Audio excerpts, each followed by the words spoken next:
I would like to talk about something which has recently happened and try to understand this phenomena. Uh, the foundation for the Ram temple has been laid by our Prime Minister Narendra Modi in Ayodhya on 5th of August. And this is culmination of a politics uh, about which we need to be concerned. Uh, because we always believe that India is a secular country, and every religion will have an equal status. But what we are witnessing now in India is that uh, from an idea of nationalism which was based on the constitutional values of justice, freedom, liberty, equality, a new idea of nationalism based on the concept of Hindu Rashtra is being popularized. And because the party in power at the center, Bharatiya Janata Party, has a people's mandate, so apparently uh, it appears that whatever they are doing has the support of the people and therefore is legitimized. But let us examine this phenomena in slightly detail and see how it is a threat to the kind of vision our freedom fighters had, the kind of values which are enshrined in our constitution. Um, but let me just tell you that this is not something which is limited to India alone. In 2010-11, I had a chance to go to Gaza via the land route. So we traveled through Iran, Syria, then Turkey, actually Turkey first and then Syria. I also had an opportunity to go to Lebanon with some friends, and then we went to Gaza through Egypt. And what was noticeable was that um, in every country, the fundamentalist Islam was on the rise. Most of these countries are Muslim countries, as you know. But unlike India, majority of the population in these countries are Muslim. In fact, I will tell you a very interesting incident in Turkey. I was, uh, you know, having a conversation in a group of 4 or 5 people, and usual question they would ask is, "Are you a Muslim?" And then I would say, "No," and then I would also say that I don't believe in God. I am an atheist. So this is something which was very surprising for them because, first of all, most of these people in this world are used to seeing only Muslims, and also, it is unthinkable of them that somebody would not believe in God. So one uh, friend who was an English teacher in Turkey, when I said that I am not a Muslim and I don't believe in God, so he was kind of taken aback, and having pity on me, he said, uh, uh, "Inshallah, don't don't worry, you will be one day." So he was taking pity on me that I am not a Muslim, and that by not being a Muslim, I was denying myself some privilege, and that he wished that I would become one day. So this is just to give you an idea of what kind of monolithic culture most of these societies have, where the idea of diversity or multiculturalism is not there. But we are fortunate to live in a society where uh, as we have grown up, we have been taught to learn different ideas, different ideologies, different religion. We have a syncretic culture, and these values were enshrined in our constitution. Our freedom struggle itself had participation from all, people from all religious backgrounds. It was a combined struggle, and the concept that the leaders had, the important leaders of the freedom movement, was that India should be a secular country, giving respect to all religion, and everybody was supposed to be equal before law. But unfortunately, um, as we see the rise of fundamentalism in other parts of the world, now including United States, where we saw the recent violence in the recent incident of killing of a black man, and then protests all over the United States against racism, uh, which means that that the situation is really bad. We are not aware, but racism is still practiced in United States, even though, in my view, it is one of the countries in which the human rights are best protected, better than any other country. But in spite of that, the problem is there, and it has resurfaced with coming of Donald Trump to power. Similarly, the seeds of communalism were there in the Indian society, but they were subdued. Most of the people actually were not communal.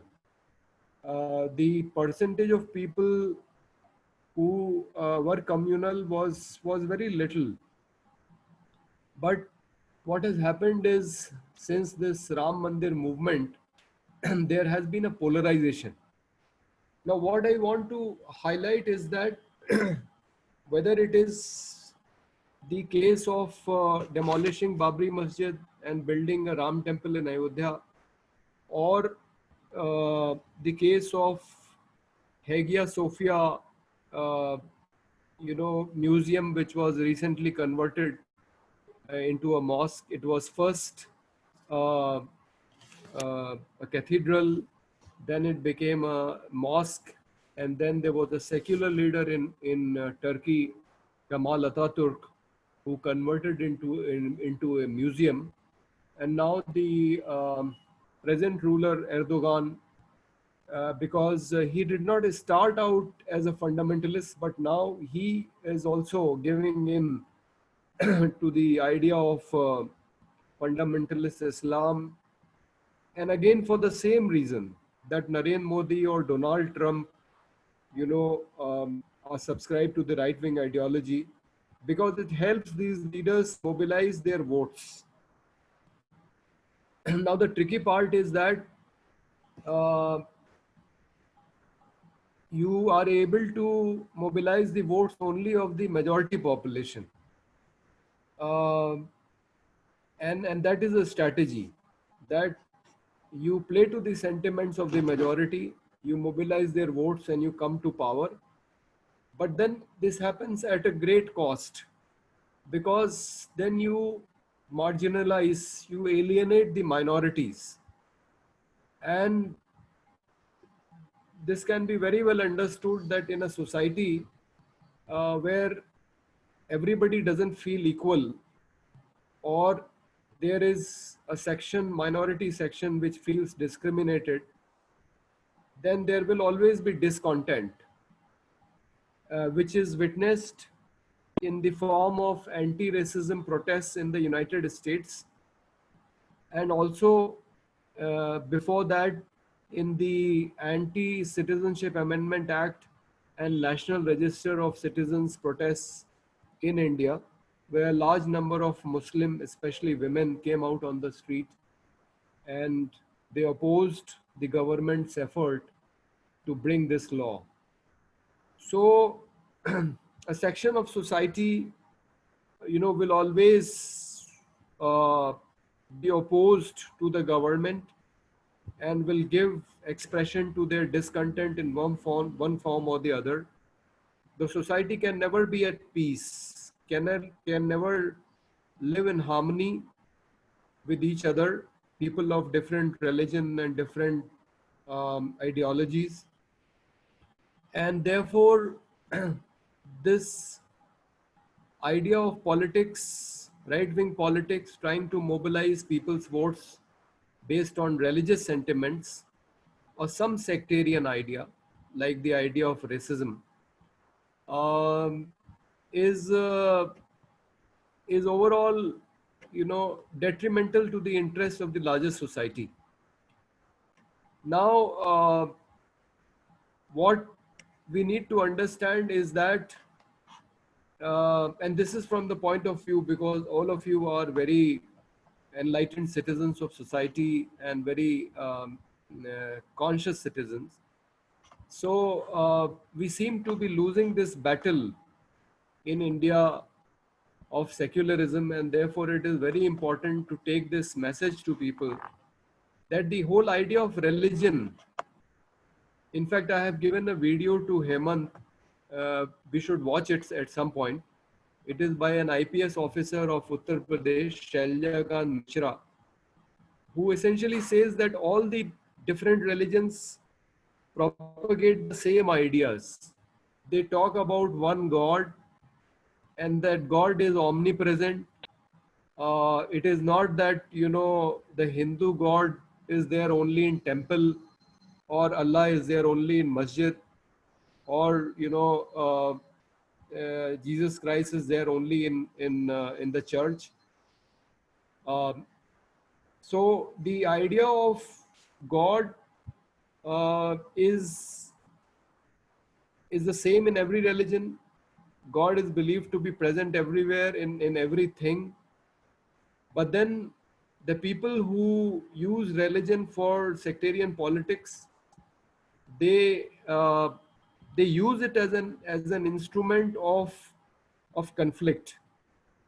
And this is also very interesting, that this right wing politics cannot succeed unless there is an enemy. So the the Hindu religion, which is a very old religion, ancient religion, and there was no religion at that time. It was more of a way of life. So there was no competition for Hindu religion to begin with. But then the idea was, in fact, the people who call themselves Hindu subscribe to all kind of ideologies. There are people who worship idols. There are people who reject the idea of idol worship. Then there are atheists, like me. So there's a whole range of people under this banner called Hinduism, and they coexist. That has been our culture.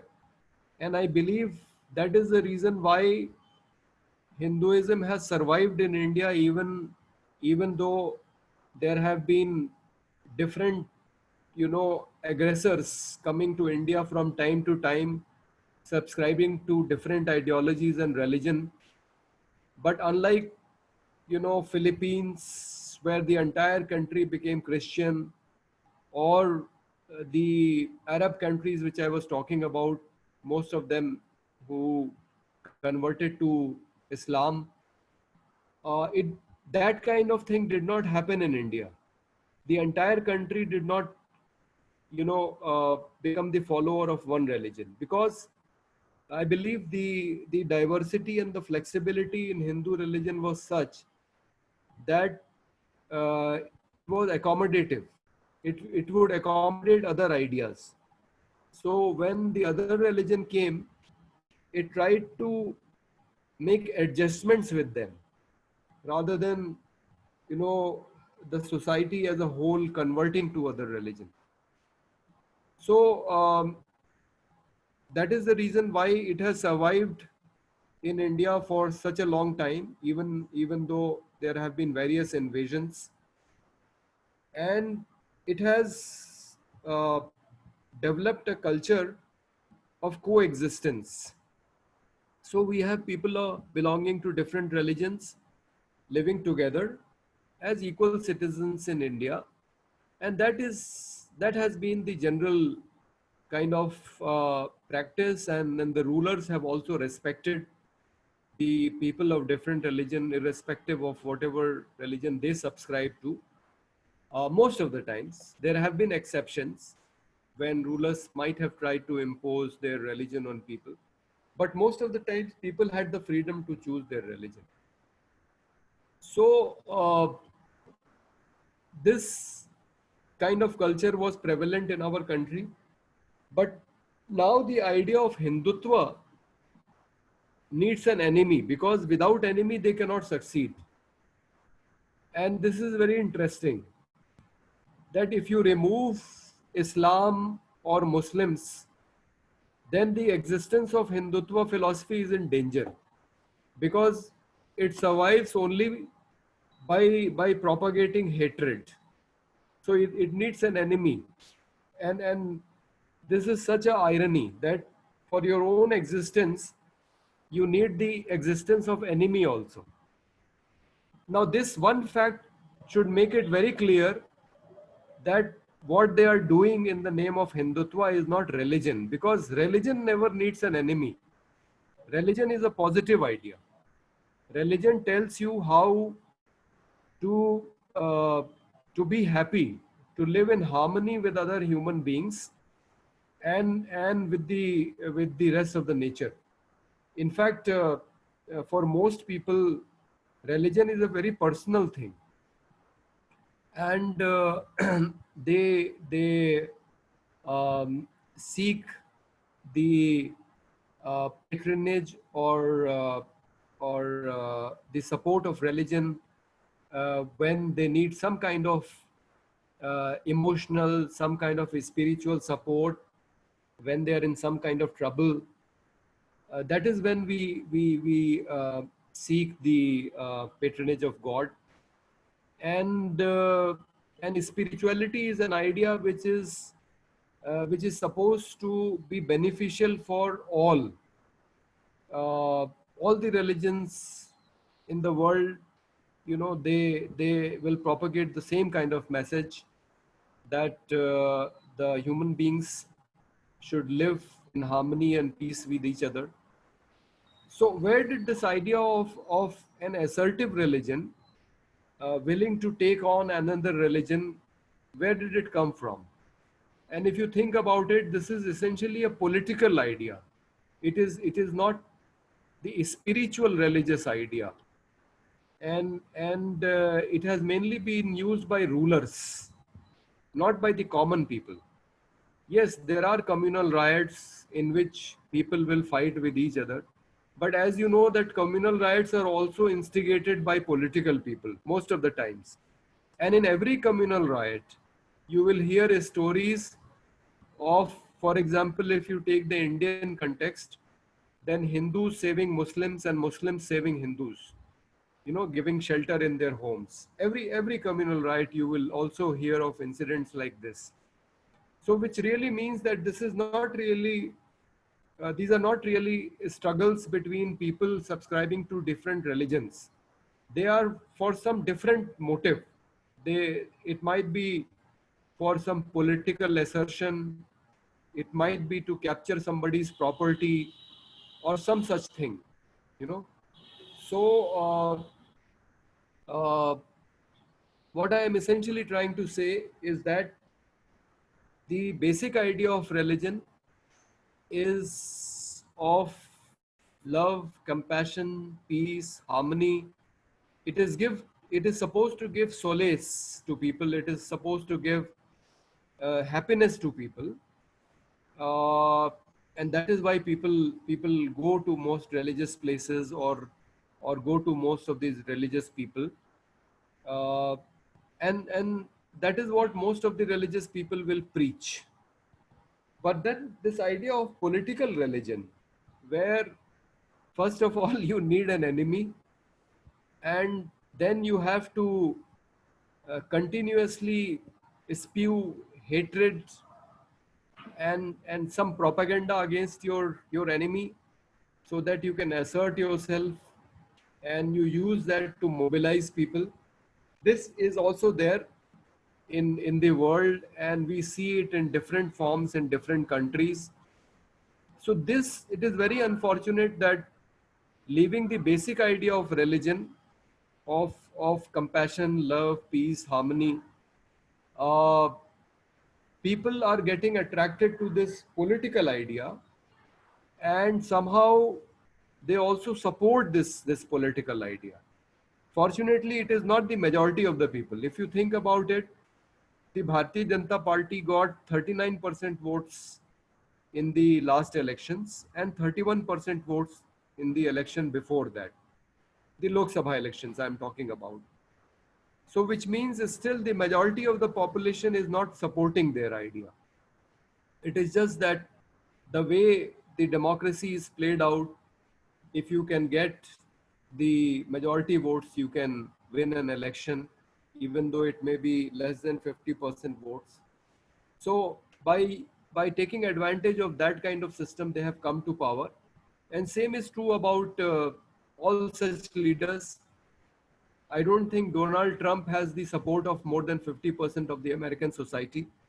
And similarly, whether it is Bolsonaro in Brazil or Erdogan in Turkey, I don't think they have the support of the majority section of the population. But they have been able to mobilize a certain section of population based on these religious fundamentalist right-wing ideas to come to power. And the most dangerous thing is that once they're in power, then they are able to do a lot of damage to the society. So in India, for example, and it is very interesting that if the Ram temple movement was not there, the Bharatiya Janata Party would have never been able to come to power.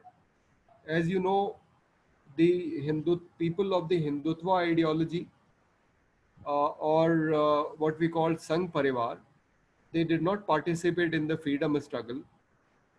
And you must understand that because they did not participate in freedom struggle, therefore Narendra Modi has to compare the Ram Janam Bhoomi movement to the freedom struggle.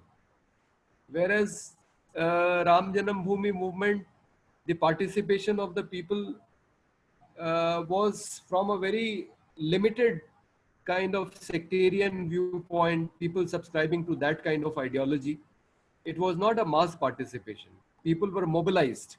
Most of the people came from Gujarat and Maharashtra. They were not even from Uttar Pradesh, who came to demolish the mosque. So it was a political mobilization. And it is ridiculous now that they are comparing it to freedom struggle. They are saying we have liberated the place of Ram. But all this is for a political purpose. The BJP would not have been in power had it not been for this movement. And now, because they have come to power, they are implementing their sectarian agenda, whether it is removal of Article 370 from Jammu Kashmir, or imposing other kind of ideas in the form of education or other things. And what they have done now in Ayodhya, they have been able to infiltrate every system of the country, the judiciary and other bodies, and they have created a situation where they can even have the courts pass a judgment contrary to the facts, and the land on which a mosque was standing there for more than 400 years was given for temple construction, because they were able to convince the institutions and important people sitting in institutions that the only way to resolve this problem was that if a temple was built here. And by their aggressive Hindutva politics, they have been able to subjugate the minorities, especially the Muslims.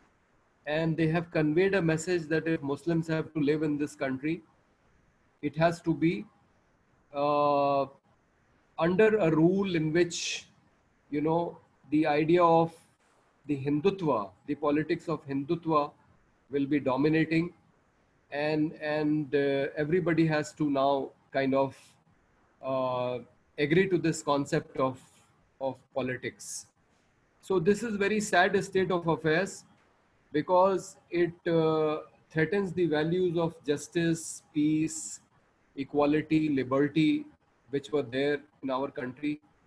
A very simple thing like the fundamental right of freedom of expression has been taken away from people. Uh, you cannot express any idea openly which is against the idea of the the Hindutva ideology. There can be cases filed against you. You cannot participate in protests against the government. There can be cases filed against you. You can be sent to jail. So an atmosphere of terror has been created in which every other ideology is being excluded and people are being made to be subservient to a dominant ideology. Now, this is an idea which is not in consonance with democracy, and that is why it's very threatening. And if we have to save our democracy, we have to project the positive idea of religion, and we have to make people understand what religion is all about. And in this direction, I would just like to share with you something that we are doing in Ayodhya itself. We have a friend who is a Mahant, Yugal Kishore Shastri ji in Ayodhya. He is the Mahant of a Ram Janki temple.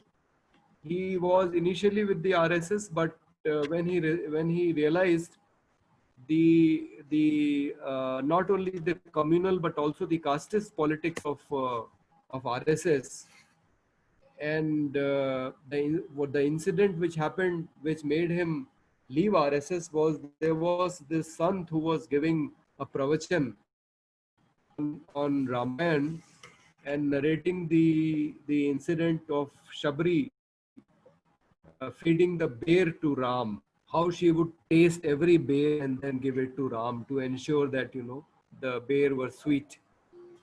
And he became very emotional in describing all this. But when it actually came to himself taking lunch, he was inquiring who had cooked the lunch and who were the people who were around. So the casteism of this preacher, came out in the open when he was himself, having lunch. So that is when our friend decided to leave RSS, and since then he has been opposing the communal politics in Ayodhya. At the time of demolition, he was opposing this whole exercise where people had come from all over the country to demolish the mosque, and it was in his temple that Nirmala Deshpande ji and Suman Gupta, who was the assistant editor of a newspaper in Faizabad, they were able to take refuge because the violent mob that day was willing to attack anybody who was opposed to them. So Shastri ji has also been to jail number of times because he has opposed communal politics. What we have decided is to build a Sarv Dharm Sadbhav Kendra at his temple. So a kind of a multi-faith harmony center in Ayodhya, where people of all religion will be welcome, because I think that is the futuristic idea of religion and religious places. The idea of Hagia Sophia or the idea of a Ram temple in Ayodhya, these are sectarian ideas, and they cater to the needs of only a section of society. They are not meant for everybody. And in a world which is increasingly globalized, this sectarian idea cannot survive for very long.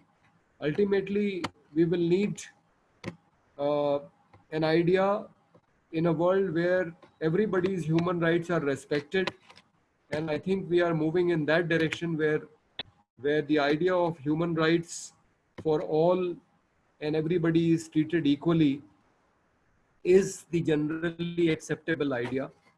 So in such a world, we will need an idea of religion where people subscribing to different ideas are welcome at one place, and there is a religious place which can be visited by everybody. Just like you have these, if you go to airports, you have these prayer rooms. So there are halls where anybody can go and pray. It doesn't say whether it is a mosque or a church or a temple. And similarly, if you go to Assam, you the religious places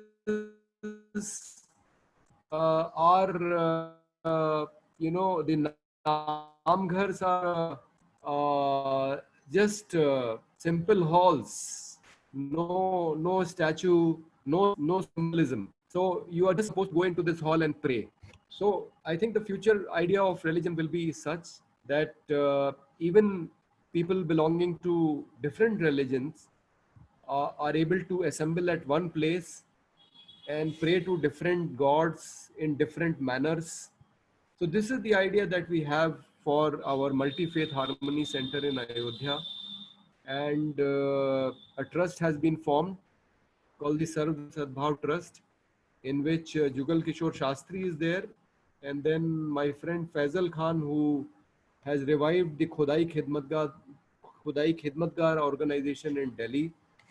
And there is a Dalit scholar, Professor Hari Narayan Thakur from Bihar, and there's a transgender friend, Reshma from Patna, and I am there. So we have built this, we have created this trust, and we hope to be able to build this one day in Ayodhya. My conception was that it should be a multi floor building, and there should be one floor allotted to each religion in the historical order in which the religion has come, and starting with an empty hall, which should be meant for the atheists. After all, people like me also need a place. So starting with an empty hall for atheists, or the Adivasis who don't believe in any formal god or a formal religion, who just believe in nature, as they have come on this earth in the historical order, one floor allotted to each religion, with possibility of building more floors at the top for future religions. This was my idea, but I don't know whether we'll be able to do this kind of thing. But we'll certainly create a place where a subscriber of any religion under the sun is able to visit this place and is able to offer his or her prayer in the manner in which they would like to do at this place. But unfortunately, we things are slow because of this, this Ram Temple foundation laying thing. I personally have been prevented from going to Ayodhya 3 times since 5th of August, when the decision on Kashmir was implemented. Uh, when I try to go from Lucknow to Ayodhya, the police will stop me and will send me back. They are afraid that if we go there, we will say something which will be controversial, and they have been avoiding. So that is another thing. These people are so insecure. They apparently are very assertive when it comes to their ideology, but from inside they are very insecure. They do not want to face any other idea or any other ideology. So this is also very interesting, because the idea of secularism, or the kind of values that are present in our constitution, they allow for free exchange of ideas, for freedom of expression. It respects the idea of freedom of expression. So people having different ideas can debate with each other. But with these sectarian ideologies, they don't want any other idea to be there. They don't they don't believe in dialogue. In fact, I remember an incident from my 99 Pokhran to Sarnath Yatra for nuclear disarmament. We were stopped at three places in Rajasthan. In Falodi, a group came and sat in front of us on the road, and we also sat down, and we had a sound system and a microphone, and we offered them to have a dialogue. We said, why are you blocking our yatra? You tell us your objections and we will tell you why we are taking out this yatra against the nuclear weapon. And one of them said that no, we don't want to engage in any dialogue with you. We know that you are very intelligent people, and we cannot win an argument with you. Therefore, we will not indulge in any dialogue with you, but we will stop your path. So uh, they the sectarian ideologies reject the idea of diversity of thought, and therefore that is also an indication that why such ideologies will never succeed, because human being, as human being, because of the inherent nature, will always have diversity of thought. Even people subscribing to one religion, even, and that is why you have so many different sects and different religion. So people subscribing to one religion, or one community, one ethnic community, or even people inside one home living under one roof, cannot be all subscribing to the same idea. So diversity of thought is something which is a human characteristic, and therefore only such an idea will ultimately uh, will be successful, and these sectarian ideologies will have to give way for the larger idea, where which is inclusive, where people from different ideological backgrounds can assemble at one place, can debate. So this is the purpose that our Sarvdharm Sadbhav Kendra will serve in Ayodhya, and we hope that more such centers can be built.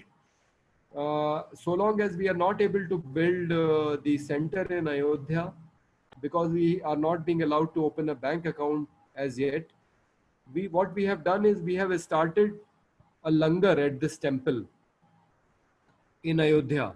The langar is right now running. Every day 20-25 people come to this temple and have their meal there.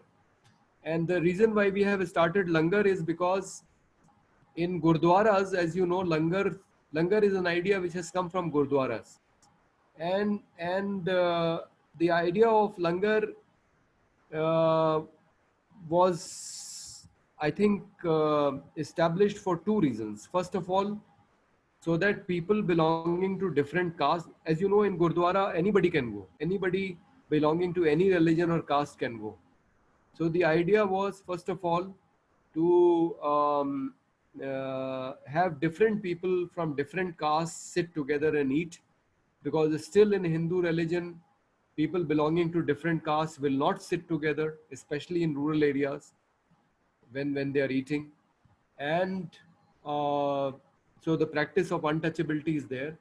And second is, it was, I think, a food security program. And therefore you will see in Punjab there's a saying that you will not find any Sikh beggar.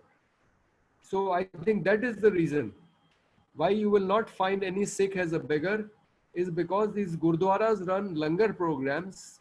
So anybody who is poor, who doesn't have enough to eat, can go to the gurdwara. So this is an important function which religion and religious places should serve. You have the idea of zakat in the Muslim religion. So idea of welfare, idea that you should take care of your fellow human beings, this is there in Christianity also. In fact, Vivekanand has a very important saying.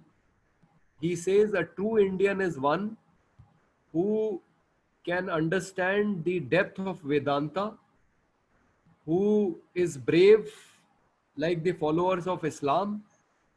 And when it comes to Christian religion, he says, who have arms which are ready to serve, like in Christianity, and who have a compassionate heart, like in Buddhism. So this is the idea of an Indian, uh, uh, by Vivekanand, who is now being projected as a Hindu icon. Obviously, he was also for communal harmony, and he respected all religion equally.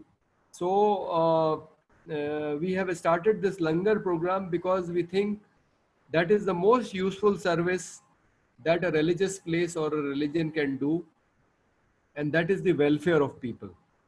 And in our country, where hunger and malnourishment are big problem, poverty is a big problem, and now after the coronavirus crisis, it will become worse. So, running langars from religious places is something which we can do. This idea can be tried out at other places also. We are trying out this idea at a temple in Barabanki also, and to ensure that the element of communal harmony is there in all these programs, we have decided that a langar committee at a temple will be headed by a Muslim, and if we are running a langar at a masjid, then that should be headed by Hindu or non-Muslim.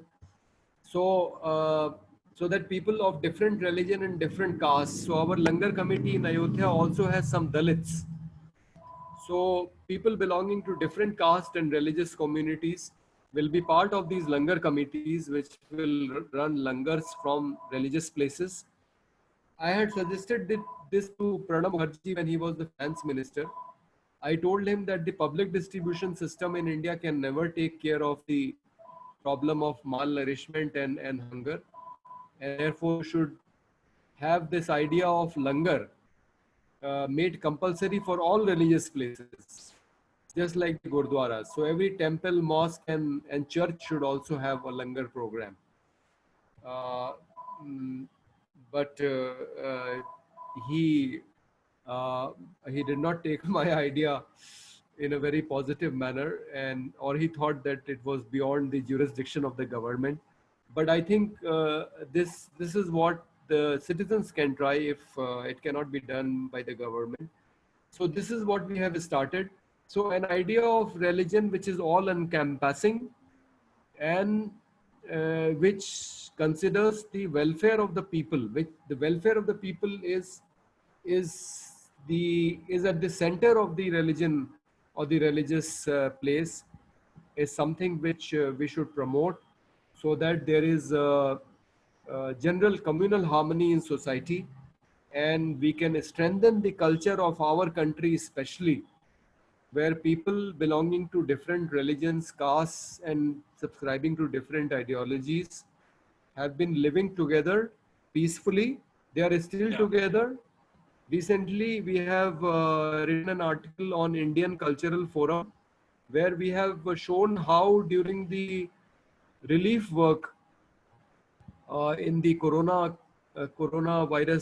lockdown crisis, we saw that people on the ground, they follow communal harmony. Hindus and Muslims, they work together to help each other and their communities. So that is there in the basic social fabric of Indian society, and we have to strengthen that and not allow this sectarian ideology to destroy our social fabric. So this is the basic idea that I wanted to share with you, and I will be glad if there are any comments or any questions at this point, so that we can take the discussion forward. Uh, because I think it is already 6:48, and Yes, sir. You can I see invite a question answer, sir. Question, sir. Father Anand is already here. I think he is the next speaker. Yeah. So I should wind up. Yeah. Please ask question. Please. raise your hand, please. Neha, किसी को अगर प्रश्न करना है तो please अपना hand raise करें. नहीं question, no question. Are there any raised hands? Yeah. I don't see anyone. Yeah, there is one. Just a minute, Mushtaq. Yeah. Yes. Where is this fellow? Yeah, Mushtaq, you can go ahead. Yeah. Thank you, Dr. Sandeep, for a very beautiful presentation on the topic. Just I intended to just state I belong to Kashmir. So Kashmir, since 90s particularly, has been constructed in this Hindutva kind of ideology in a very different form, and all Kashmiris have been described as anti-nationalists. But related to the rise of fundamentalism, so the rise of fundamentalism is not something very unique to Hinduism only, but within Islam, as you yourself stated, in different countries, but within Islam also in India, we witness that the fundamentalism is growing, and related to it is the identity and the construction of the other. Othering, as you stated, as an enemy.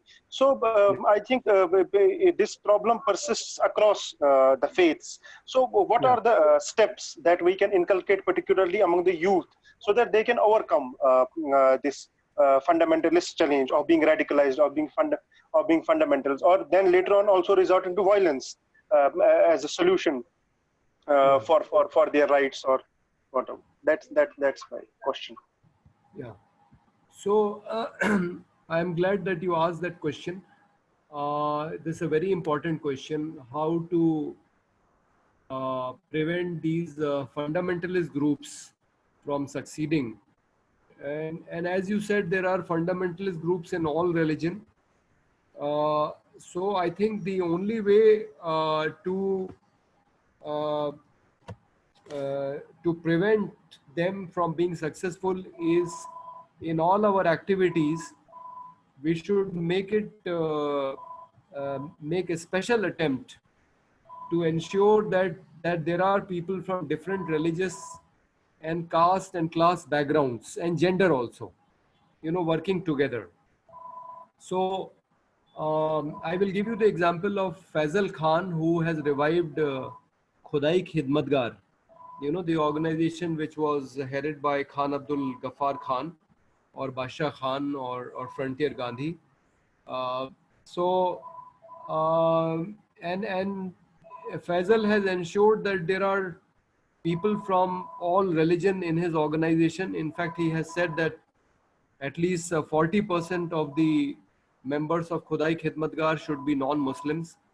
So this way, wherever we are working, if we make sure that our groups are diverse, they have people from different religious backgrounds, caste backgrounds, gender backgrounds, ethnic backgrounds, and class also, then this problem will not be there. In fact, I was invited by Morari Bapu in 2011 to his ashram in Mahua. He holds a 2-day communal harmony event every year. And that is what I told him. I told him that, so for 2 days, they allow activists to speak. So I told him that, Gujarat may be more advanced in terms of development than UP, but at least in one area, we are better than Gujarat, and that is Muslims and Hindus can live together in Uttar Pradesh. In Gujarat, what has happened is segregation of population has taken place. And I told him in front of, an audience of his followers that if you want to do anything about communal harmony, then you should encourage some of your Hindu followers to go and live among the Muslims. And you should encourage your Muslim followers, because there were people from Jamaat-e-Islami also sitting there. I told him that encourage your Muslim followers to go and live among the Hindus. This is what, will strengthen communal harmony, because this segregation and ghettoization, which unfortunately is increasing every day, even in states like UP, after the communal riots in Muzaffarnagar and other places, now we see this phenomena of ghettoization taking place more and more. So this kind of thing has to be prevented, and we have to make sure that we are a multi-religious, multicultural, multi-ethnic society in true sense. People have to live together. So for that, we have to make special efforts. Yeah.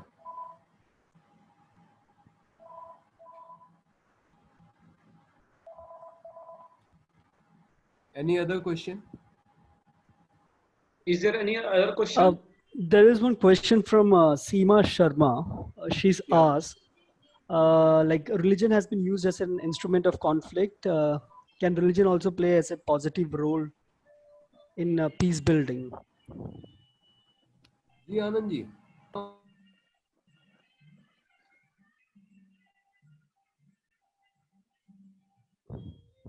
Uh, we can answer. Seema, जैसा कि आपने पूछा है कि या you are understood right,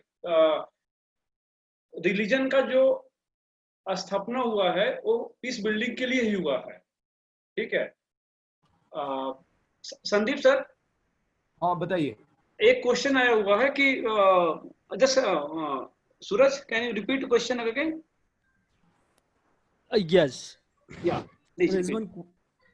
There's one question from Seema Sharma. She asked, the religion has been used as an instrument of conflict. Can it be used as a peace building process also?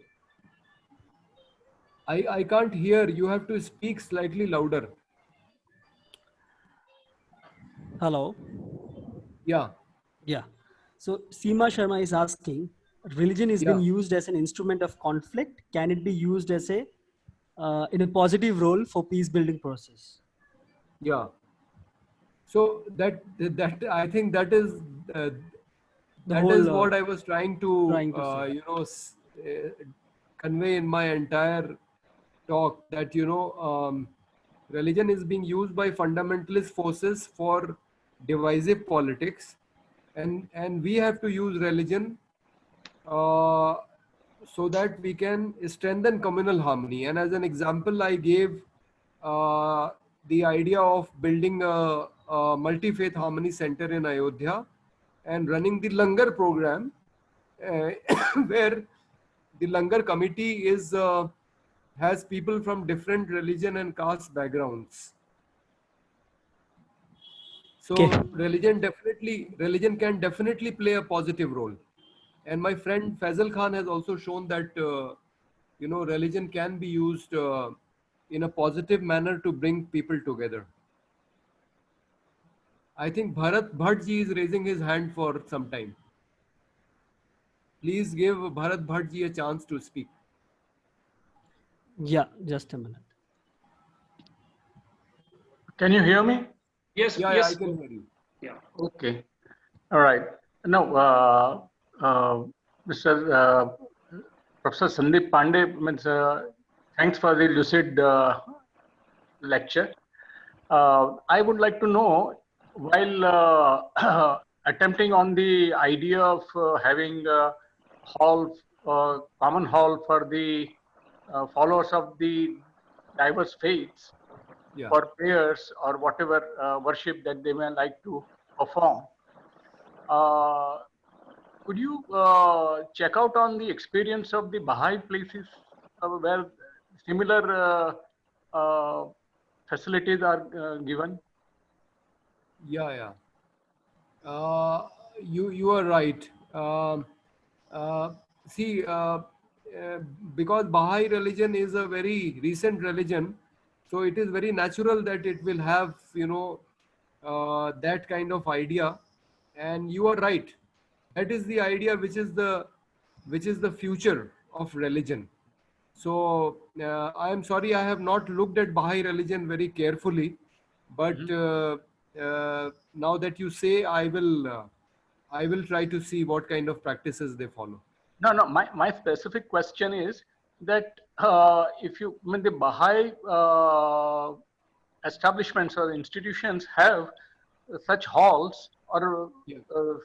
places where people of different faiths can go anytime that they want to go there and pick up their scripture book, Okay. which is kept on the shelf, and Okay. pick it up and do meditation or do prayers or whatever they want to do, whatever reading of that scripture for a while of the respective Okay. scripture. When the Quran would be there, Gita would be there, Bible would be there, Granth Sahib would be there, whatever would be there. All Yeah. of them are kept on shelves, and Yeah. you can pick up, or you Okay. can just go there and just sit there and meditate and then come back. Whatever you want to do. Yeah. The condition is that you have to be quiet. That's all. Yeah. Yeah. Yeah, exactly. That is the idea. So I'm glad that Baha'i religion is already practicing this, but that is the idea of a multi-faith harmony center. That is how it should be. Thank you for informing me. I was not aware of that. Yeah, well, yeah, okay. No, it is. I saw it in Delhi's famous Lotus Temple itself, Yeah, yeah. and you can find it even on New Marine Lines, Mumbai. There is a Baha'i center. Okay. So there are places like that, and okay, and Thank you so much. Thank you so much. Yeah.